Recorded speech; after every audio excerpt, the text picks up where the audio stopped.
everyone, welcome back to my channel. Today I wanted to do more of a sit down talking style video going over my New Year's resolutions for 2026.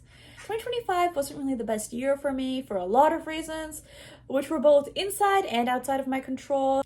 So I think making this video going over my resolutions would be good for me to set a plan for the new year and better be able to hold myself accountable in the future and hopefully have a better 2026.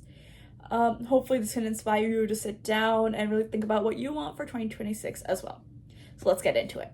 My first resolution for 2026 is that I really want to focus on my health, which I feel like I need to do in order for all my other resolutions to be possible. I know this is a really stereotypical New Year's resolution that everyone says every single year and never follows through on. But it seemed pretty important for me to mention, especially because my health was a big reason that I didn't have a good 2025.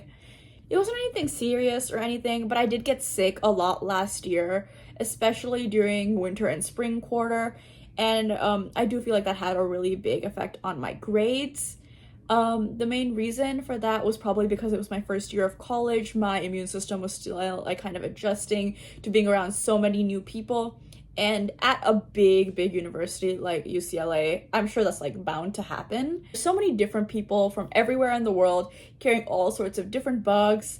And after being around the same group of people my entire life, I guess my immune system really did need a little bit more time to calibrate. Hopefully I'm good now. I didn't really get sick all of fall quarter, so hopefully that means that my body is calibrating. Of course, there's only that much I can really do about not getting sick, but there are ways that I can strengthen my immune system. I am vegetarian, so I do need to make sure I'm getting enough protein, and taking supplements also does help. I also need to manage my diet and exercise because that always has a positive effect on your health. I did lose control a little bit upon going to college with UCLA having #1 dining in the country and all that. I don't think any of this will be particularly hard, but it does need some discipline. And I'll be honest, I don't always have that much of that, but I think I can develop it. I'm pretty optimistic. Next, I really do want to expand my social circle in 2026. This is something that I try to do every year, and every year I do not succeed, but I haven't really given up yet. I'm naturally very introverted, so I have a pretty hard time reaching out to people and making new friends, and maintaining friendships that I already have can be very tiring for me. This would be perfectly fine if I actually liked being alone, but ironically, I really don't. I can get very lonely if I'm not around people enough, but actually making the effort to reach out to people can be really difficult for me sometimes. It's almost like I want people to be coming to me all the time, but that's not really fair. And I know that's not fair, but I really do question if people want to spend time with me, if they don't do that, and yeah, it's a bit of a vicious cycle. I did manage to push myself a little bit outside of my comfort zone when I first went to college, and thank God I did because I do have a few friends because of it, and I'm so very grateful to have them. But I do need more, so I don't really feel like I'm bothering them as much. I do think this will be difficult for me because I do know myself and how I am, but I do think it's a good idea to keep as a resolution for 2026, and it'll only make me happier in the long run. Kind of transitioning a little bit from that, I do need to be applying to more opportunities for next year, both to stack my resume because I am unfortunately pre-med, but also to give me the opportunity to meet more like-minded people, at least academically like-minded, and kind of just learn a little bit more about the field. I do really need to work on my resume though. I feel like time is passing by so quickly and I've barely done anything all of my college career. I'm sure that's not like actually true. And when I look back at where I am a few years from now, I'll be laughing at myself, but right now I just feel really behind, you know? Besides, it's not like building my resume could ever really hurt me. And if it makes me feel a little bit better for the time being, there's not really any harm in that. So yeah. My next resolution, which is kind of connected to the last one, is I generally just want to be a little bit more productive in 2026. I feel like I've really lost that level of productivity that I had between like 2022 and 2024, which were my junior and senior years of high school. I feel like I never really got out of my senioritis to an extent. Well, maybe that's a little bit of an overstatement because I'm definitely a lot more productive than I was in the second semester of my senior year. Um, but I don't really think I really have the same amount of motivation I once had. That motivation really did come from me wanting to get into a good college. So I guess when I did that, it all kind of just went away, which is not good, of course, because like I said, I'm pre-med, which means that I do need to go to med school eventually. And hopefully that'll happen in a little over 3 years from now. So if I don't luck in, I don't think that's really possible. I don't think this will be that difficult though, or at least I'm being optimistic about it because I've done it before and it's really too early to say. So yeah, I'm gonna keep this as a pretty major resolution for 2026. Next, I really do want to stop relying on social media as much to make me feel better. I am a very emotional person. I am a Pisces after all, so it can be really easy for me to get worked up or sad or generally just not feeling good about myself. And that combined with all the health issues that I had in 2025 really made it easy to turn to social media as a distraction, which is, of course, because it is a good distraction. But while it is a good distraction, it doesn't really make me feel better about myself because social media is designed to bring out the most extreme emotions in our selves, and negative emotions are a lot easier to provoke than positive ones. Thing is, I did know this and I have known this, but I still use it to make me feel better because it's easy and it never really works and I keep feeling worse and worse.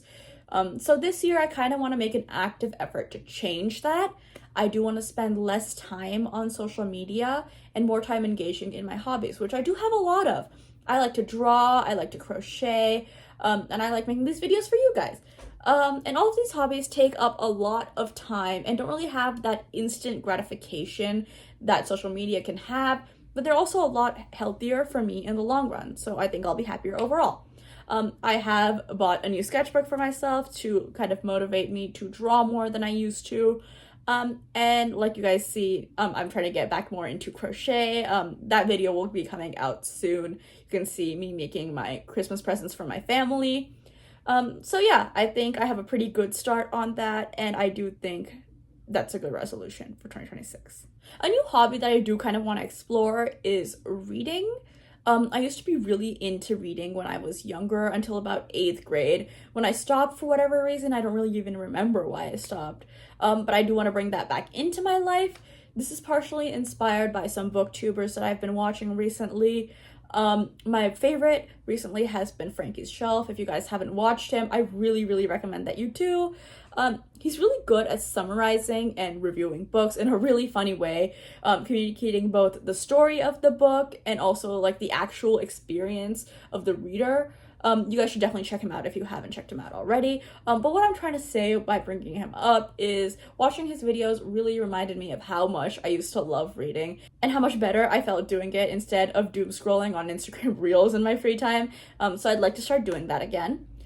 So I'm going to start with a bit of a modest goal of trying to finish 24 books in 2026, which would be about 2 books a month.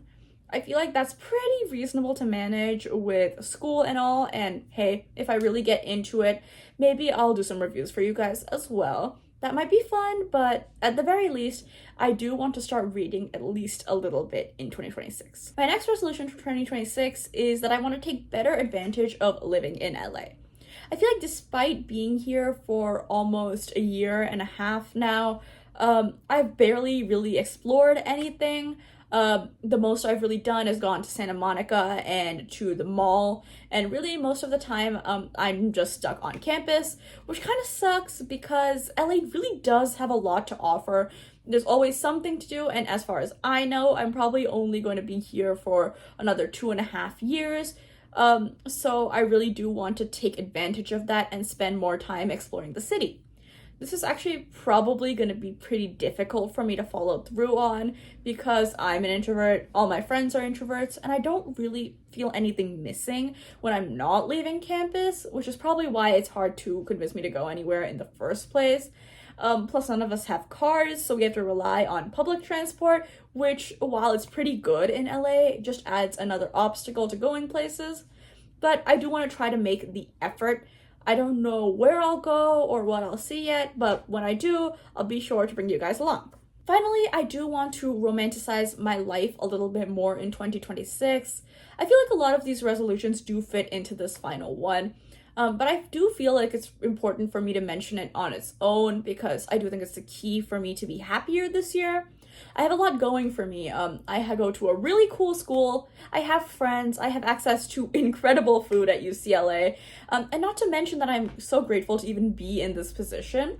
But sometimes I really can't see that, and that can make me feel really sad. Like I said, I'm a very emotional person. That's part of why I want to make these videos, because I feel like recording my life will really let me see what I have and be happier with it. And I'm sure by making these videos, I can help make my life a little bit more fulfilling, even if no one's actually watching these.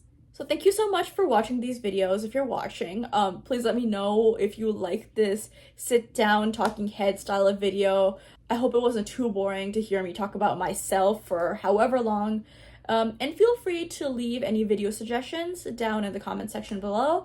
Thank you again for watching, and I'll see you in the next video.